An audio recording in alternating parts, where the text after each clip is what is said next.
Hello friends, welcome to my YouTube channel. Today we are going to solve a question based on the mechanical equilibrium of rigid particles, rigid body. Question is a uniform steel bar of mass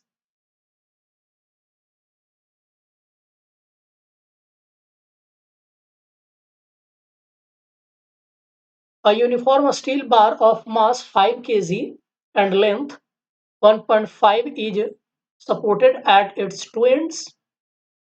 right, कह रहा है ये कि एक steel bar है, इसका weight mass दिया हुआ है, सॉरी m बराबर 5 kg। उसके दोनों एंड पे कुछ सपोर्ट है, मतलब कि ये स्टील बार एंड के दोनों तरफ कुछ नीचे रखा हुआ है सपोर्ट के तौर पे, ठीक है, ओके। और इसकी लेंथ दी हुई है दोस्तों L बराबर 1.5 मीटर, ठीक है। कह रहा है कि a mass of 2 kg is suspended from a point 0.3 metre from the left end of the bar. कह रहा है कि लेफ्ट एंड ऑफ बार से कितने डिस्टेंस पर, 0.3 मीटर के डिस्टेंस पर एक 2 kg का मास सस्पेंडेड है। सपोज करिए यहाँ एक 2 kg का मास सस्पेंडेड है, ठीक है। कह रहा है कि determine the reaction at each end of the steel bar giving G is equal to 9.8 metre per second square. कह रहा है कि दोनों एंड पर जो रिएक्शन होगा, अब नीचे की ओर लटक, ये जो देख रहे हैं ना हैंग कर रहा है नीचे की ओर, तो रिएक्शन किस तरफ काम करेगा, ऊपर की ओर, नो डाउट, ध्यान रखिएगा। क्योंकि ये मास नीचे की ओर लग रहा है, वेट नीचे की ओर लग रहा है, तो रिएक्शन कहाँ लगेगा, ऊपर की ओर। तो कह रहा है कि दोनों एंड पर आप रिएक्शन निकालिए। तो सपोज कर लीजिए पॉइंट ए है, ये पॉइंट बी है, यहाँ पर रिएक्शन R1 है, यहाँ पर रिएक्शन R2 है। हमको R1 और R2 निकालने हैं। तो सबसे पहले क्या कर लेते हैं, हम वेट निकाल लेते हैं इसका और इस रॉड का।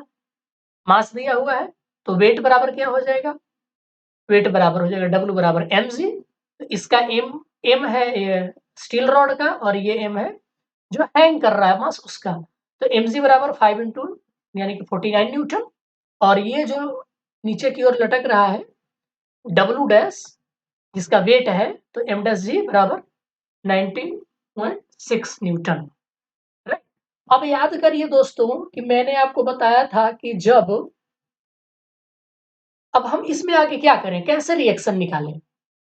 तो याद करिए जब हम मैकेनिकल इक्विलिब्रियम पढ़ रहे थे, तो जब फोर्स एक ही डायरेक्शन में लगता था तो क्या होता था, याद है वहां ट्रांसलेशनल इक्विलिब्रियम के लिए क्या कंडीशंस थे, रोटेशनल इक्विलिब्रियम्स के लिए क्या कंडीशंस है। तो फिलहाल हमारे पास कितने तरीके के फोर्स लग रहे हैं, तो देखिए यहाँ पर एक नॉर्मल रिएक्शन लग रहा है, यहाँ पर वेट लग रहा है, और एक वेट इस पूरे स्टील बार पे लग रहा है, और एक नॉर्मल रिएक्शन पॉइंट बी पर लग रहा है।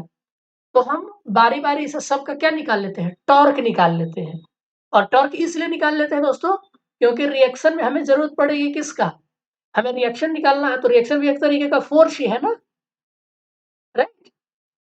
तो हम टॉर्क निकाल लेंगे ताकि हमें पता चलेगा वहां से कि ट्रांसलेशनल इक्विलिब्रियम और रोटेशनल इक्विलिब्रियम के इस्तेमाल से हम कैसे R1 R2 को फाइंड करते हैं। तो आइए देख लेते हैं हम फटाफट फट। तो हम लोगों ने पढ़ा था क्या कि जब ट्रांसलेशनल इक्विलिब्रियम में होता है तो कंडीशन क्या होती है कि जो समेशन एफ होता है वो जीरो होता है। टोटल एक्सटर्नल फोर्स क्या होता है दोस्तों, जीरो होता है। कब, ट्रांसलेशनल इक्विलिब्रियम के लिए उस टोटल समेशन जीरो है। अब कितने तरीके का फोर्स लग रहा है मैंने बता दिया, दो नॉर्मल रिएक्शन और एक स्टील बार का वेट, और एक जो यहाँ पे हैंग कर रहा है उसका वेट, ये चार तरीके के फोर्स लग रहा है। तो हर फोर्स का हम टॉर्क निकाल लेते हैं, तो इसका टॉर्क निकाल लेते हैं, ठीक है। हाँ, और ये आपका है centre, axis of centre of rotation, centre of जिसके सहारे ये हम एक मान लेते हैं कि ये मिडिल पॉइंट है, और इसके अबाउट हम टॉर्क निकालेंगे पॉइंट ओ के अबाउट, तो इसका नॉर्मल रिएक्शन तो इसी पॉइंट पर एक्ट कर रहा है, ठीक है। और हमने कहा था कि जो वेट होता है वो किस पॉइंट पर एक्ट करता है, सेंटर ऑफ ग्रेविटी पे काम करता है। और चूंकि ये लीनियर बार है तो इसका सेंटर ऑफ ग्रेविटी कहाँ होगा, मिडिल पॉइंट पे होगा, ठीक है दोस्तों। अब ऐसा ही हम नहीं मान ले रहे हैं, ध्यान दीजिएगा कि हमने यहाँ पर क्यों माना कि ये जो वेट है यहाँ पे वर्क करेगा, क्यों, हम जानते हैं कि जो सिमेट्रिकल बॉडीज होते हैं उसका सेंटर ऑफ मास और सेंटर ऑफ ग्रेविटी दोनों सेम होता है, तो सेंटर ऑफ ग्रेविटी यहाँ पर वर्क करेगा, इसीलिए हम जो भी टॉर्क निकालेंगे यहाँ से निकालेंगे, जो फोर्स होगा वो यहाँ पे एक्ट करेगा, ठीक है। लेकिन नॉर्मल रिएक्शन तो इस पॉइंट पर वर्क कर रहा है, ये नॉर्मल रिएक्शन इस पॉइंट पर वर्क कर रहा है, तो इसका टॉर्क निकालने के लिए क्या करेंगे, मतलब कि जो डिस्टेंस है ए पॉइंट से, मतलब R1 क्रॉस ए का ए से डिस्टेंस मतलब ए, ठीक है। और चूंकि ये दोनों जो भी आपके वेट है वो नीचे की ओर लग रहे हैं, ठीक है, तो फोर्स हो गया R1 R2 minus W1 minus W dash बराबर 0। आप निकाल लीजिए R1 plus R2, W1 W dash निकाल चुका है, तो R1 प्लस R2 पहली बार तो कि इतना इतना आ गया।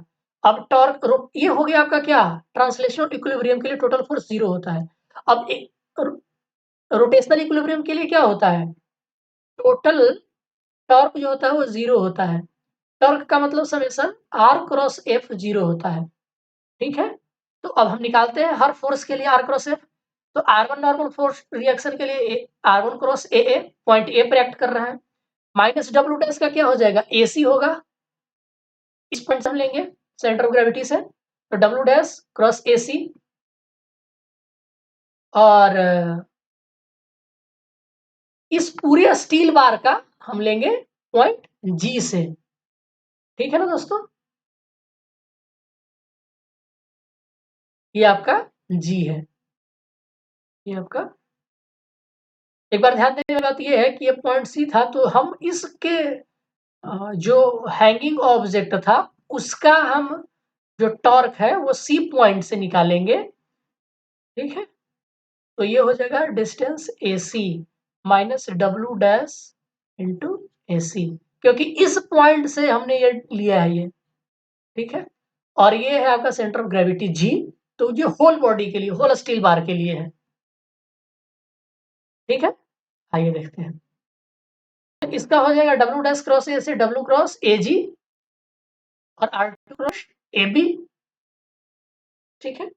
ऐसा क्यों हम कर रहे हैं, ए से क्यों निकाल रहे हैं, क्योंकि जो हमने हैंग किया है ना दोस्तों वो लेफ्ट एंड पे किया है, इसीलिए जो भी हम डिस्टेंस ले रहे हैं वो पॉइंट ए से ले रहे हैं, ठीक है। Forces about the point A, हम अबाउट पॉइंट ए के अबाउट निकाल रहे हैं तो ये होगा, ठीक है। आप चाहे तो पॉइंट बी के अबाउट भी निकाल सकते हैं, नो डाउट। चलिए, तो ए डिस्टेंस 0 है, ए से डिस्टेंस 0.30 है, एजे डिस्टेंस कितना है, हाफ होगा, अभी हमने बताया कि सेंटर ऑफ ग्रेविटी आधे होता है, तो 1.5 लेंथ का हाफ निकाल लीजिए, और ए बी टोटल लेंथ 1.5, सबकी वैल्यू रख दीजिए और यहाँ से R2 आप निकाल लीजिए। और ऊपर एक फार्मूला आया था R1 plus R2 is equal to कितना, 68.6। अब यहाँ से R2 बराबर 68.6 माइनस R2 की वैल्यू कितना आई है 48.2 बराबर 40.18 न्यूटन।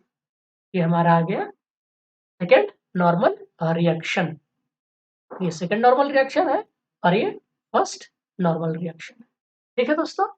तो अगली वीडियो में हम अगला क्वेश्चन करेंगे। बस आज के लिए इतना ही, मिलते हैं नेक्स्ट वीडियो में, तब तक के लिए धन्यवाद।